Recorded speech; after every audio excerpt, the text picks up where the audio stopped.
Mga itinatayan, breaking news, Israel binomba ang Gaza matapos tumanggi ang Hamas. Napakawalan ang iba pang mga bihag nito. Amerika suportado ang ginawa ng Israel. Mas pinili kasi ng Hamas ang digmaan kaysa kapayapaan. Mahigit 200 na ang nasawi matapos ang isang araw na pag-atake ng Israel Defense Force sa Gaza. Houthi at Iran hindi makaporma dahil tuloy-tuloy ang ginagawang airstrike ng mga eroplanong mandirigma ng Amerika sa Yemen. Iran, binalaan ni President Trump na kapag gumanti ang Houthi, Iran ang sisingilin ng Amerika dahil ang Iran ang siyang nagsusupply ng mga armas at lokasyon ng mga target sa Houthi. Ayon kay President Trump, hindi sila pwedeng linangin at lokohin ng Iran. Israel ginulat ang Hamas at Iran matapos magbigay ng direktiba si Prime Minister Netanyahu at Defense Minister Katz na kumilos ng malakas laban sa mga Hamas dahil sa pagtanggi na pakawalan ang mga bihag nito. Ibig sabihin nito mga kabayan, muling balik opensiba na naman ang Israel laban sa Hamas matapos ang halos 2 buwang tigil putukan ng 2 panig. Sinabi ng tanggapan ni Prime Minister Netanyahu na hindi pumayag ang Hamas sa lahat ng mga alok ng Amerika at iba pang namamagitan sa nasabing peace deal. Dagdag pa dito, kinumpirma ng tanggapan ng Israel Prime Minister ang magdamagang airstrike na kanilang inilunsad sa Gaza. Ang hangarin ay tuluyang pagwasak sa Hamas. Kinumpirma naman ng Amerika na sila ay inabisuhan ng Israel sa kanilang gagawing opensiba sa Gaza.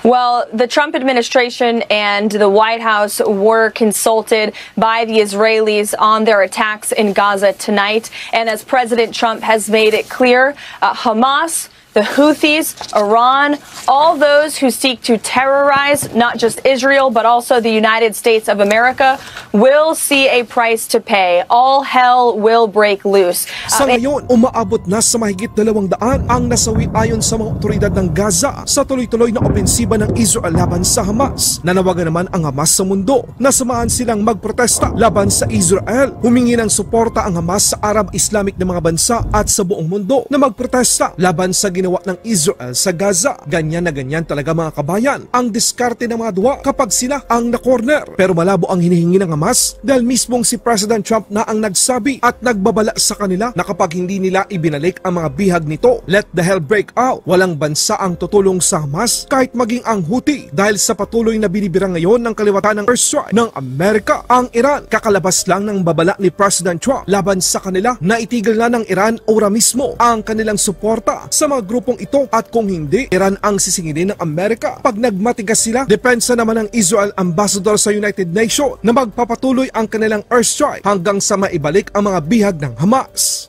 The Israeli Air Force initiated a series of attacks against Hamas targets in Gaza. We will show no mercy on our enemies. Let me be very clear. Israel will not stop until all of our hostages are back home. We will make it very clear to the Security Council that if they want to stop the war in Gaza, they have to ensure that the hostages are coming back to Israel. We are committed to bring them back. US Carrier Strike Group at mga eroplanong mandirigma ng Amerika tuloy-tuloy ang ginagawang pag-airstrike sa mga Houthi sa Yemen. Makikita ang sunod-sunod na paglipad ng mga eroplanong mandirigma tulad ng FA-18 Super Hornet mula sa USS Harry Truman, CVN-75 sa Northern Red Sea. Umaga hanggang gabi, walang tigil ang puwersa ng hukbong dagat ng Amerika sa pagsalakay sa mga Houthi sa Yemen. Binalaan mismo ni President Trump ang Iran na kung sakaling rumesbak ang mga Houthi, sisingilin ng Amerika ang Iran. Alam ng Estados Unidos na walang kakayahan ang mga Houthi na tamaan ang mga target nito. Ang mga Houthi ay kumukuha ng mga impormasyon at datos mula sa Iran, kaya kung sakaling mangyayari man ito na ang magiging katapusan ng Iran Supreme Leader. And all of the terrorists in the Middle East, again, the Houthis, Hezbollah, Hamas, Iranian-backed terror proxies, and Iran themselves should take President Trump very seriously when he says he is not afraid to stand for law-abiding people. He is not afraid to stand up for the United States of America and our friend and our ally Israel. And we know that these successful defensive strikes that took place over the weekend against the Houthis in the Red Sea were indeed successful. We took out some of their leaders, and the Defense Department is set to continue with this campaign if the Houthis continue with their retaliatory measures. The president is going to stand for the navigation, freedom of navigation of our seas, which is a very basic principle that unfortunately the previous administration refused to stand for, and that's why we are in this mess in the Middle East in the first place. President Trump inherited a lot of problems, Sean, because of the incompetence and the weakness of the Biden-Harris administration, but he is focused on fixing them, and our allies and our adversaries better take him seriously.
Laban Pinas.